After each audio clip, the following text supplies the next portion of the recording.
Have you ever looked up at the night sky? Have you ever felt that quiet pull, that sense of wonder? It's a feeling as old as humanity itself. We see those tiny, glittering lights and we can't help but ask questions. What is out there? Are we alone?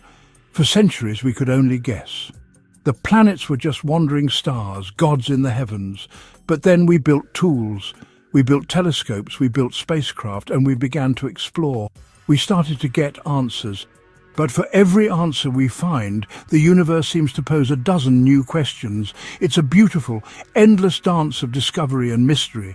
One of the most captivating dancers in our celestial ballet is Saturn. You know the one. The planet with the rings. Even from hundreds of millions of miles away, its beauty is breathtaking. It seems so serene, so perfect. A golden giant wrapped in a halo of ice and dust. For a long time we thought we had a pretty good idea of what Saturn was. A gas giant, a massive ball of hydrogen and helium, much like its bigger brother Jupiter. Its rings, we believed, were just leftover debris, the remnants of a moon or a comet that strayed too close and was torn apart by gravity. It was a simple, elegant story.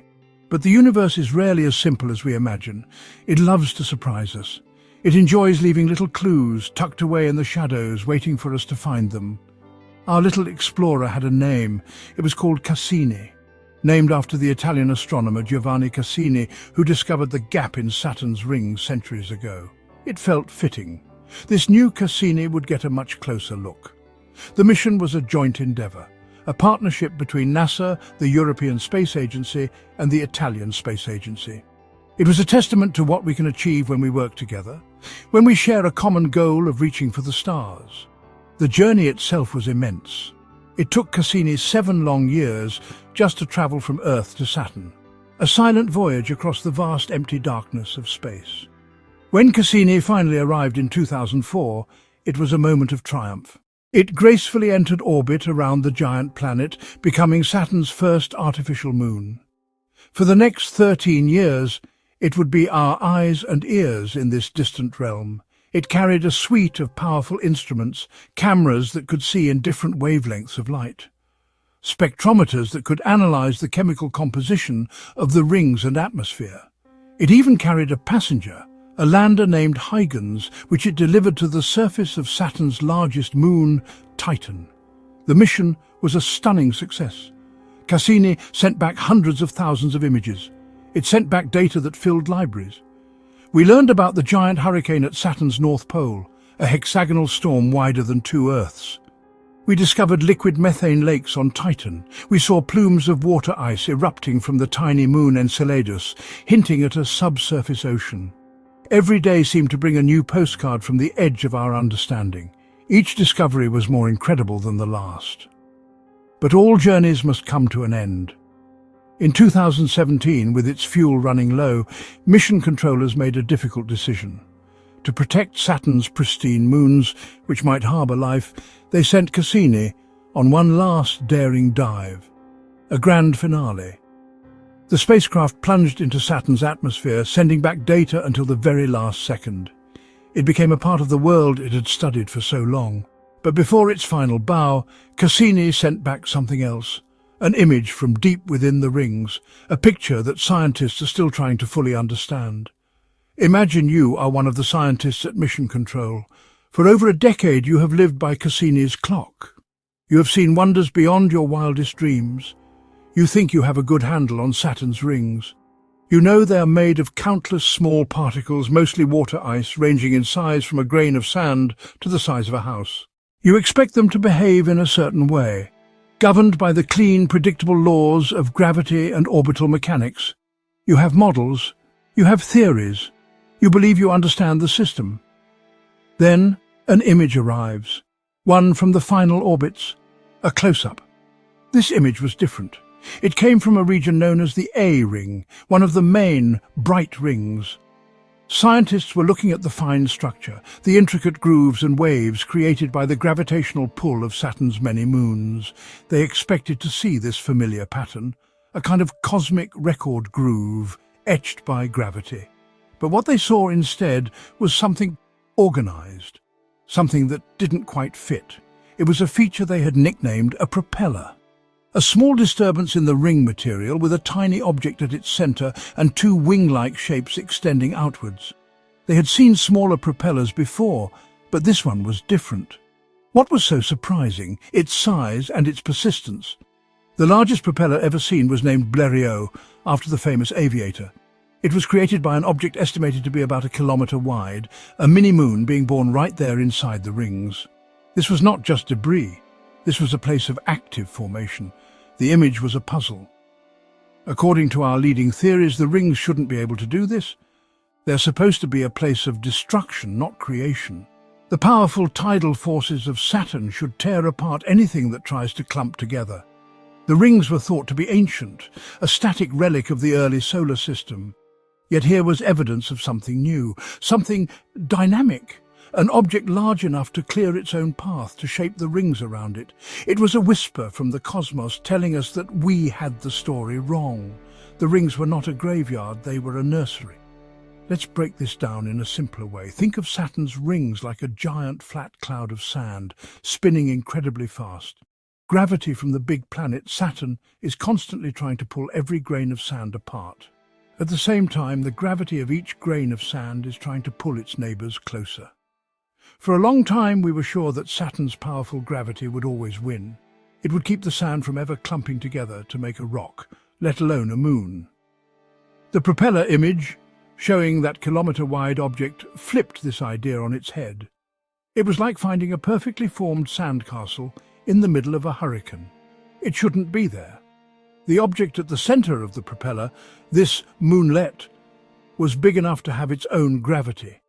It was strong enough to fight back against Saturn's pull. It was gathering material, growing larger and carving out its own little space within the rings. The propeller moonlets were not the only strange thing Cassini saw. The closer we looked at Saturn, the more mysterious it became. For instance, there was the matter of Saturn's rotation. How long does it take for the planet to spin once on its axis? You would think that would be an easy question to answer. For a rocky planet like Earth, you just watch a mountain go around. But Saturn is a gas giant. It has no solid surface to track. So scientists tried to measure the rotation by tracking radio signals generated by the planet's magnetic field. This method works well for Jupiter. But with Saturn, something was very odd.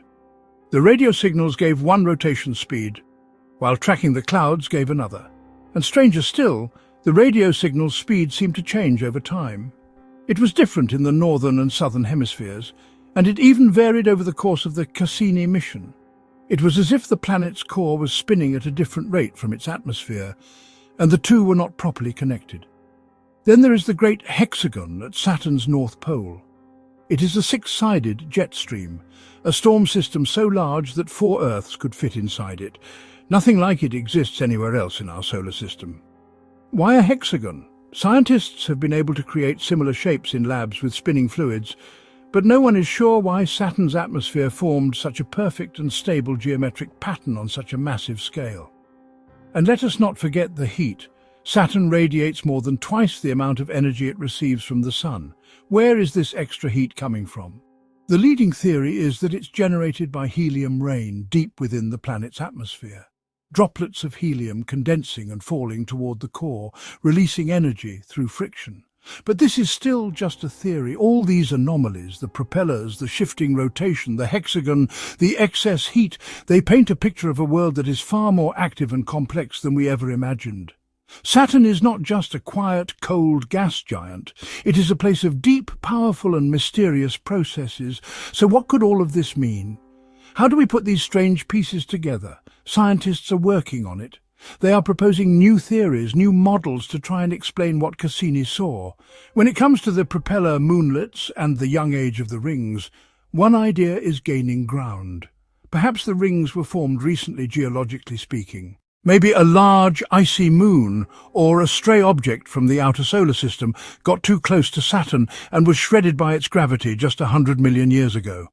This fresh batch of material would still be actively clumping together, forming the moonlets we see today. This young rings theory helps explain another mystery, why the rings are so bright. If they were billions of years old, they should have been darkened by a constant rain of micrometeorites and cosmic dust. But what about the planet itself? What about its strange rotation and its internal heat? Some scientists wonder if we have been too quick to label Saturn as a simple gas giant. Could there be something more substantial at its core? The models of its interior are incredibly complex. The immense pressures and temperatures make it impossible to know for sure. Could the strange magnetic field, the one that won't give us a clear rotation rate, be a sign of something unusual happening deep inside? Perhaps the helium rain is more violent or structured than we think. These are just some of the ideas being discussed. Each one opens up new avenues for research, new questions to be answered. The truth is, we don't know for sure. Cassini gave us an unprecedented look at Saturn, but it was just a snapshot in the life of a planet that is billions of years old. It showed us that our simple models were not enough. It forced us to admit that we have barely scratched the surface. The data from Cassini will be analysed for decades to come. In the end, we are left with a profound sense of wonder. Saturn, the planet we thought we knew, has turned out to be one of the most mysterious places in our solar system. It is not a static museum piece, but a living, breathing world with a story that is still unfolding. The rings are not just beautiful ornaments, they are a laboratory for planet formation, a place where new worlds are being born before our very eyes. The planet itself is a churning engine of strange weather and unexplained energy, hiding its deepest secrets beneath a veil of clouds. The Cassini mission did not just answer questions. It taught us how to ask better ones. It replaced our simple certainties with complex and beautiful mysteries. Is it possible that Saturn is not just a gas giant? Could there be a solid core, larger and more exotic than we predict? So what does this all mean for us, here on our small blue world? It means that we live in a universe that is far more interesting and dynamic than we could have ever guessed. It means that the story of creation is not a tale from the distant past, but a process that is ongoing all around us. When we look at an image of Saturn's rings, we are not just seeing ice and rock. We are seeing the very process of birth, the birth of moons, and perhaps this gives us a glimpse into how our own Earth was born billions of years ago. The quest to understand worlds like Saturn is, in the end, a quest to understand ourselves. It is about tracing our own cosmic origins. It is about satisfying that deep, innate human need to know what lies over the next horizon. Missions like Cassini are expensive. They require decades of work from thousands of brilliant people. They require patience and dedication. But what they give us in return is something priceless. They give us perspective. They remind us of the incredible beauty and complexity of the universe we are a part of. We must not let this journey end. We must continue to build these amazing machines. We must continue to send them out into the darkness to be our eyes and ears. There are so many more worlds to explore. Uranus and Neptune, the ice giants, await their first dedicated orbiter. The moons of Jupiter and Saturn may hold life in their hidden oceans. The secrets are out there, waiting, but they will not reveal themselves on their own. We must have the courage to go and look for them. We must choose to continue the dance of discovery. So, the next time you look up at the night sky, think of Saturn. Think of the mysteries it holds, and think about what other wonders are waiting to be found. Support the science, encourage the explorers. Talk to your children about the stars. Because the more we learn about the universe, the more we learn about the incredible privilege of being here to witness it. The journey is far from over, and the next great discovery might be just one mission away. Let's make sure we're there to see it. The silence of Cassini, now a part of Saturn, leaves a void, but it also leaves a legacy of curiosity, a legacy of courage. The story of Saturn is not over. Its rings will continue to spin, its storms will continue to rage, and its moons will continue to orbit. And it will wait patiently for our next visit, for the next generation of explorers to come and try to unlock the secrets it holds. Please like and subscribe to Cosmic Discover.